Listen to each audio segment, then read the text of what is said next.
श्री सीताराम। श्रीमद् भगवद गीता राघव कृपा भाष्यम अध्याय 1 श्लोक क्रमांक 28-29। अर्जुनोवाच दृष्ट्वैनं स्वजनं कृष्ण योयुत्सुं समुपस्थितं सीदन्तीमं गात्राणि मुखं च परिशुष्यति वेपथुश्च शरीरे मे रोमहर्षश्च जायते। हे कृष्ण,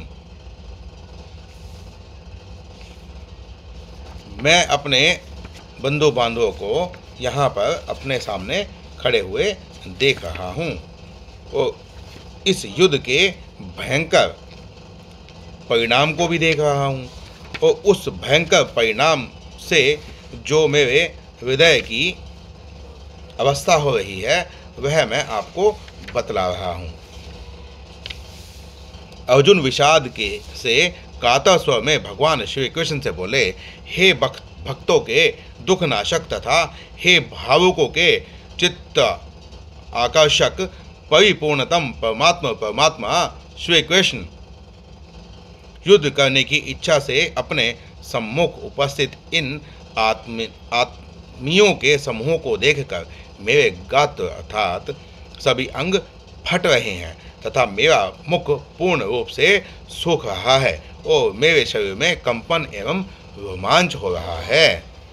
आज विधिवशात भगवान की लीला शक्ति से अन्यथा प्रेरित होकर अर्जुन शोक मोह से विवेक शून्य हुए जीव की भांति अहिंसा परमो धर्मः वैदिक वाक्य के विपरीत व्याख्या कर रहे हैं।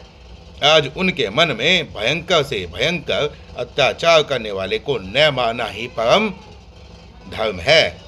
अहिंसा परमो धर्म है वाक्य पर सरसरी दृष्टि से अर्थ करके कदाचित कबीर जी ने भी मूल से यही अर्थ कर डाला।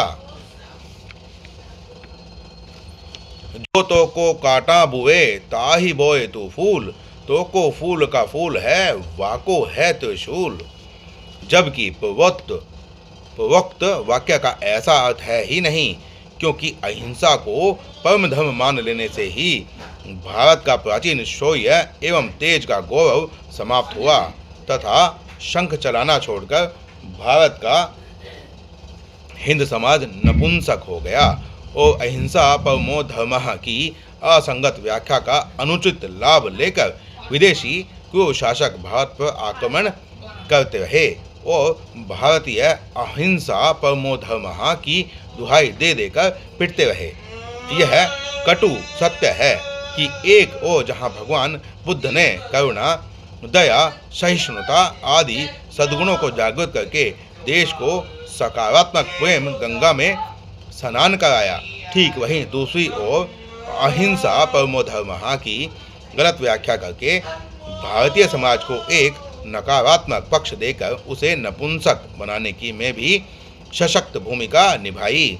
जबकि अहिंसा शब्द का अर्थ है अत्याचारिणाम हिंसा, असभ्य हिंसा अहिंसा, अशिष्ट हिंसा अहिंसा, असुर हिंसा अहिंसा, अपुण्य हिंसा अहिंसा अर्थात अत्याचारी, अशिष्ट, असभ्य, अपवित्र एवं असुर लोगों की हिंसा को ही अहिंसा कहते हैं और यही परम धर्म भी है। अतएव जो तो को काटा बोए ताही बोए तू फूल, इसके बदले यह सिद्धांत होना चाहिए कि जो तो को काटा बोए ताही बोए तू भाला, वह भी मूर्ख क्या समझेगा कि पड़ा किसी से पाला। इसलिए भगवान वेद ने भी आज्ञा दी है कि योस्मान धुवतीतम धुव्यम वयम धुवामः, अर्थात जो हमें मारने आ रहा है उसको पूर्ण रूप से नष्ट कर देना ही हमारा परम कर्तव्य है। नीति शास्त्र में भी षटे शाठ्यम समाचरेत ही कहकर इसी तथ्य का समर्थन किया है। गोस्वामी तुलसीदास जी ने भी मानस में यही कहा है, जोरन हम हिम पचारई कौ लरहिम सुखेन कालकिन हो। वस्तुतः भगवान बुद्ध तथा स्वामी महावीर द्वारा व्याख्यायित अहिंसा परम अधर्म ही है। अतः अहिंसा परमो धर्मः, अर्थात वेद से असम्मत अहिंसा ही परम अधर्म है। अब प्रकृति की चर्चा करते हैं। शोक एवं मोह से आकंठ डूबे होने पर भी अर्जुन भगवत भक्त होने के कारण अपने वक्तव्य का प्रारंभ करते हुए कृष्ण यह परम मंगलमय संबोधन कर रहे हैं। इसमें बहुत से अभिप्राय छुपे हैं। एक, कृष्टीति कृष्ण, आप भक्तों के क्लेशों को समाप्त कर देते हैं, उसी प्रकार मेरे भी अज्ञान जनित अविद्या, अस्मिता, रागद्वेष तथा अभिनिवेश इन पांचों क्लेशों को समाप्त कर दीजिए। कर्षतीति कृष्ण, आप भावुकों के मनों को अपनी ओर खींच लेते हैं, वैसे ही मेरे भी मन मतंग को अपनी ओर आकर्षित कर लीजिए। 3, कृष्ण, यह संबोधन दवानल से जलते हुए गोप बालकों का है।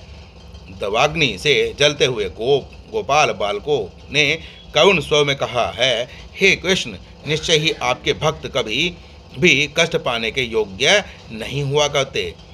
सर्वधर्मज्ञ, हम तो आपको ही अपना नाथ तथा अपना परायण आश्रय मानते हैं।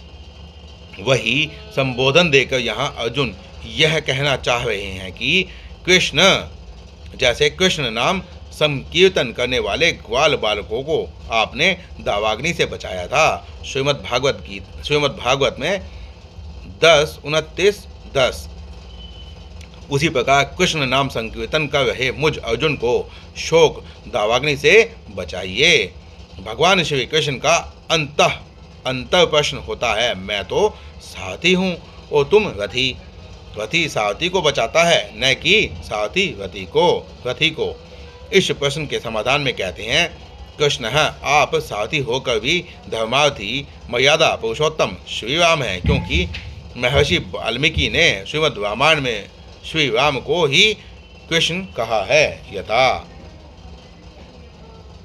शार्ङ्गधन्वा ऋषिकेशः पुरुषोत्तमः अजितो खड्गविष्णु कृष्णश्चैव बृहंगलः। तात्पर्य ये वाल्मीकि रामायण में 6:117-16। तात्पर्य यह है कि जैसे मर्यादा पुरुषोत्तम भगवान श्री राम ने धर्म का रथ का अवलंबन लेकर रावण पर विजय प्राप्त की, उसी प्रकार सारथी बनकर मुझे विभीषण की भांति अखंड राज्य से युक्त कर दें। जैसे त्रेता में कृष्ण नाम वाले श्री राम ने बाली को मारकर सुग्रीव को उनका खोया हुआ राज्य तथा हारी हुई पत्नी दे दी थी, उसी प्रकार दुर्योधन का समाप्त कर मुझे भी आप राज्य एवं पत्नी द्रौपदी से संयुक्त कर दें। त्रेता में आपने इंद्रपुत्र बाली का वध करके सूर्यपुत्र सुग्रीव को अभयदान दिया था, परंतु इस द्वापर में आपको कुछ विपरीत करना होगा।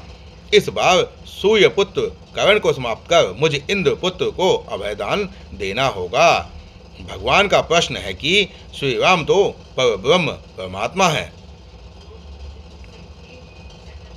वे सब कुछ करने में समर्थ है, मैं तो तुम्हारा ममेरा भाई और साला ही हूँ।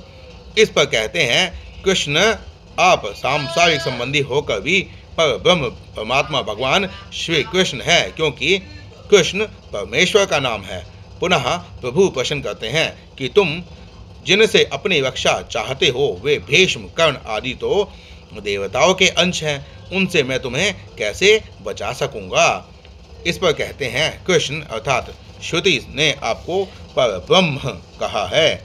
भगवती श्रुति कहती है, कृषि ही शब्द का अर्थ है सत्ता और अणा। शब्द निवृत्ति अर्थात शांति का वाचक है। इन्हीं दोनों कृषि, सत्ता, अणा, शांति का सनातन समन्वय ही कृष्ण है और वही परब्रह्म है। कृषि भूवाचको शब्दो नस्तु निवृत्तिवाचकः तयोवैक्यं परब्रह्म श्रीकृष्णैत्यात्भिधीयते।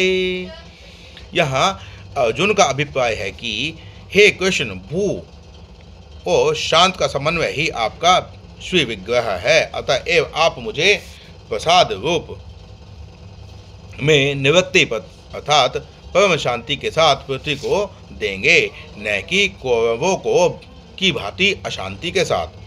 यह सब यद्यपि माया के द्वारा विचलित नहीं है, किंतु अर्जुन भगवत भावमय है, इसलिए श्री अर्जुन के मुख पर बैठी सरस्वती ही कृष्ण संबोधन कराकर भाव वत्सल प्रभु के प्रति इस नए नए भावों का उन्मेषण करा रही है।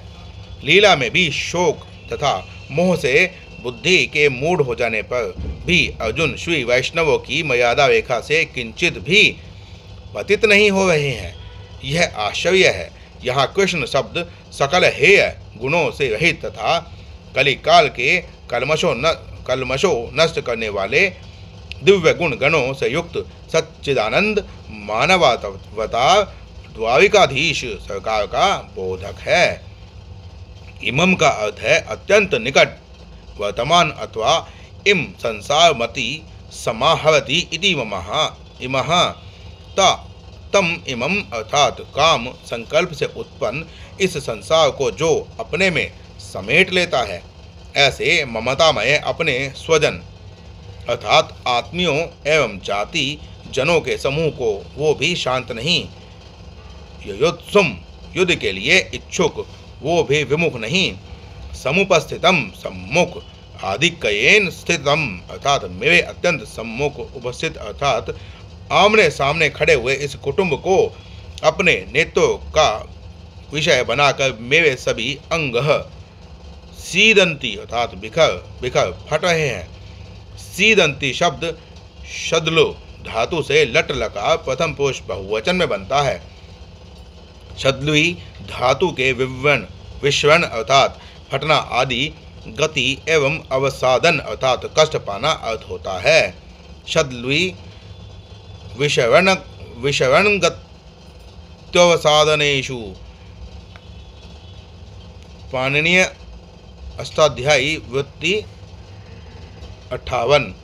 विषण का अर्थ होता है फटना, अतः यहाँ सीदंती का अर्थ होगा फट रहे हैं। जो कुछ टीकाकार सीदंती का शिथिल हो रहे हैं अर्थ करते हैं, वास्तव में उन्हें व्याकरण का ज्ञान नहीं है, इसलिए उनकी व्याख्या का यहाँ कोई महत्व नहीं है। यहाँ अर्जुन का आशय है यदि बिना युद्ध किए ही सभी अंग फट रहे हों तो युद्ध करने की पर क्या स्थिति बनेगी। पुनः शोकाग्नि से मुखम पविशोष्यति अर्थात मेरे मुख में लार भी सूख गई है, मेरे शरीर में वेपथु अर्थात कंपन और रोमांच हो रहा है। ये सब शोक के लक्षण हैं। श्री सीताराम।